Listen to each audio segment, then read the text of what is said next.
যে পুলিচৰ ৰিক্ৰুটমেণ্টৰ ঊৰ্ধ্বতম বয়স হয় 18ৰ পৰা নিম্নতম 18, ঊৰ্ধ্বতম 25 বছৰ। তেওঁলোকে কৈছিল যে ইয়াক 1-1-2026ৰ পৰা গন্তি কৰিব নালাগে, 1-1-2025ৰ পৰা গন্তি কৰিব লাগে। যদি আমি 1-1-2025ৰ পৰা ইয়াক গন্তি কৰোঁ, তেতিয়া আজি 18 বছৰ হোৱা ল'ৰা ছোৱালীবিলাকে ইয়াত অংশগ্ৰহণ কৰিব নোৱাৰিব।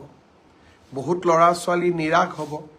কিন্তু 1-1-2025ত বয়সৰ সীমা নধৰা কাৰণে যিসকলে 25 বছৰ অতিক্ৰম কৰি 26 বছৰত ভৰি দিব, তেওঁলোকো ডিপ্ৰাইভ হ'ব। তেওঁলোকে মোক দুখেৰে জনাইছে। সেয়েহে আজি অসম চৰকাৰে সিদ্ধান্ত গ্ৰহণ কৰিছে যে পুলিচৰ ৰিক্ৰুটমেণ্টৰ বয়স আমি 25 বছৰৰ পৰিৱৰ্তে 26